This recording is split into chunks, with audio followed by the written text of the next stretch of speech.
Most people's memories of camping usually involve sleeping in a small tent on the cold, wet ground. But this week, GMC had something special in store for us with glamping. The 2014 GMC Sierra is an important part of the glamping experience, because without the Sierra, we would not have been able to tow this 23-foot Airstream trailer from Los Angeles all the way here to Ocean Mesa RV Park. The 2014 GMC Sierra has been completely redesigned from the ground up, and it's a critical part of GMC's strategy moving forward.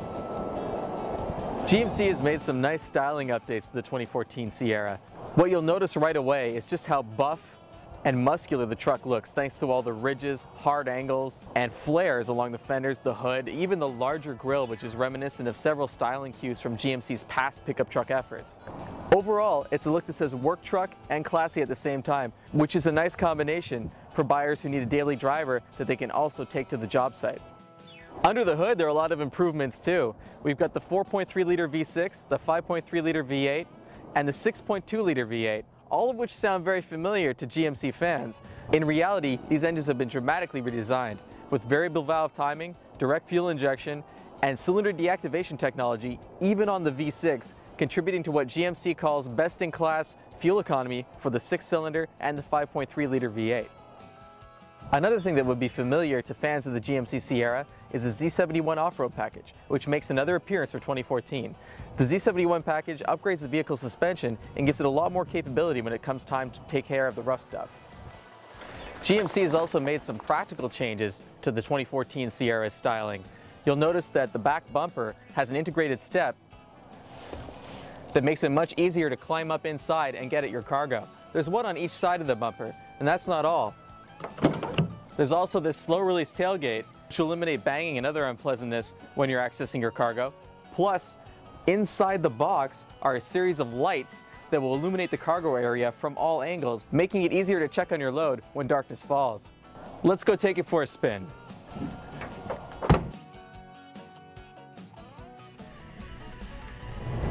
One of the nice things about the 2014 GMC Sierra is the interior, which has been significantly upgraded compared to the previous model year. This is an SLT trim truck, which means you get really handsome fabrics, nice stitching on the dash, there's leather everywhere, the seats are comfortable, the steering wheel is heated and wrapped in leather, and it just has a premium feel, which is so important for GMC because the company is trying very hard to differentiate the Sierra from the Silverado, which is based on the same platform. And I think that with the 2014 model, they've achieved that goal. We're also going to be getting a new version of the Denali, the GMC Sierra Denali. It won't just be the biggest engine with all-wheel drive like it has been in the past and some luxury features. It's going to keep the unique styling, but it's also going to be available with the mid-range V8. It's going to be more accessible for people who are looking for luxury but don't necessarily need performance. You know, maybe they're looking for a daily driver truck.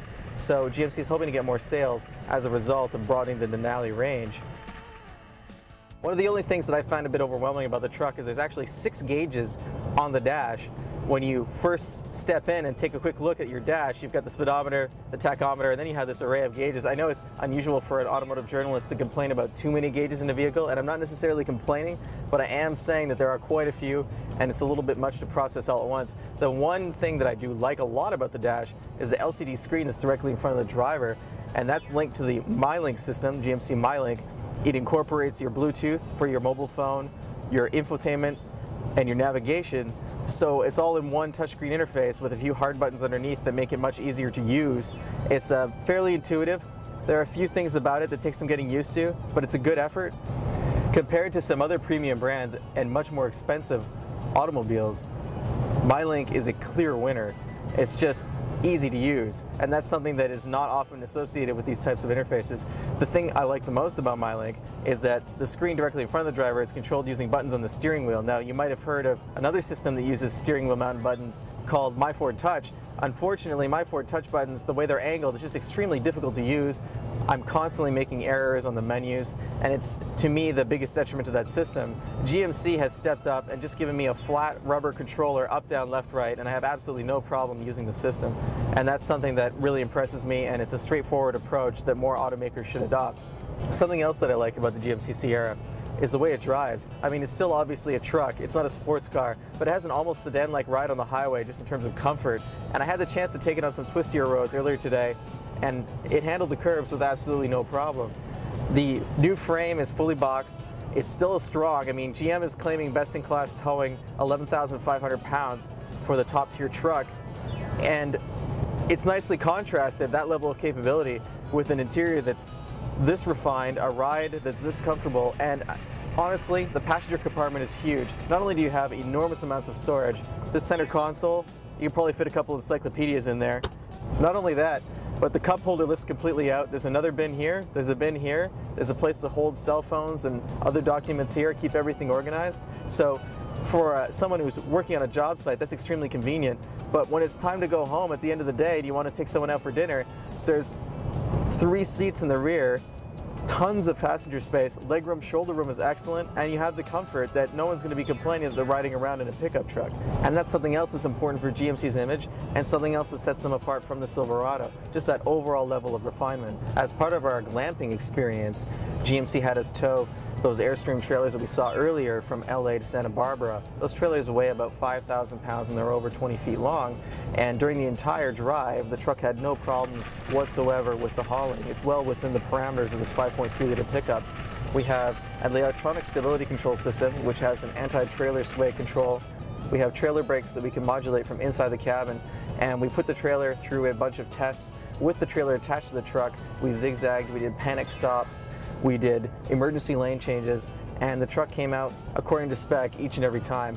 One of their bugaboos has been separating the Sierra from the Silverado, and I think that for 2014, when you look at the interior, the comfort of the suspension, and just the quality of the materials that are used, and the way everything is integrated, it's definitely more of a premium feel than in years past, and that's going to be something that's going to help them move more trucks. GMC is a very, very important division for GM.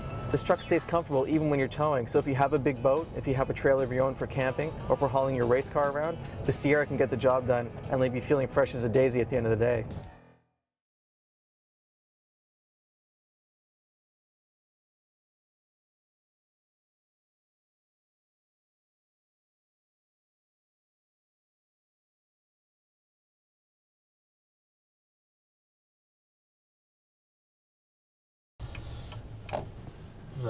You're trying to do burnouts? No, I was actually I did a burnout with the truck while it was attached to the trailer because they had us do like a 30-mile-per-hour, accelerate hard, then brake hard. Oh, with the thing in the Yeah, back? and like I did it on the airfield,